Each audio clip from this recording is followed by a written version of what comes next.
Sür. Orada maşın gəlir, nətər sürüm? Onlarla beraber sür. Onu beraber sürə bilmərəm mən. Mən solumdan gələni gözləyəcəm. Kontaxomenin yanı.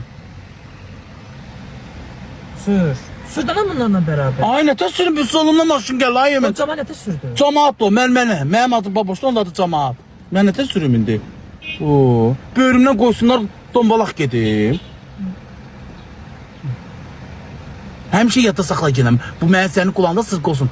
Tələsən indi o təndirə düşür. Ona göre rayona 500 mat cəriməyini verirsin. Nə olsun ki 500 manat cəriməylə gedirəm? Yəni özümü ödəyirəm mi sonra? Kim ödəmərsən? Kimsə ödəmərdi, sən ödəmərdi. İndi hara girəcəm? Sola gir. Sola? Uy, qayın nesim. Emin. Sola. Girəməyəcəm. Da böyrümdən maşın gəlir. Sola gir. Nətər girim? Dalında qay var. Olsun da qayı. Peki məni siqnallayır. Sola gir, fabrika sola yandır. Nikli kimi qoyandırım. Dalında maşın. Sola yandır.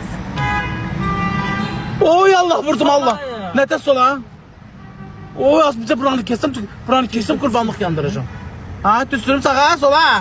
Sol. Sol. Ha, indi nağarım. Düz gedəcəm. Düz sür. Düzsürüm, az kiri. Sərf getdik. Sərf getdik yemin. Çir sola. Ha, o kızı zəlil qalsın ha. Mənim ürəyimi ağzıma gətir. Protut getməmişəm, caz yolda adam da yoxdur. Buradan dönmək olar. Protut getməmişəm, yolda adam yoxdur ya, fıtıqdan başqa. Qardaş, mən verirəm qırağa, kim nə deyib desin. Mənim ödüm ağzıma gəlib da. Mən sürə bilmirəm qardaş, mən verirəm qırağa. Həyatım mən öldürdüm, mənim 7 illiyim getdi, 8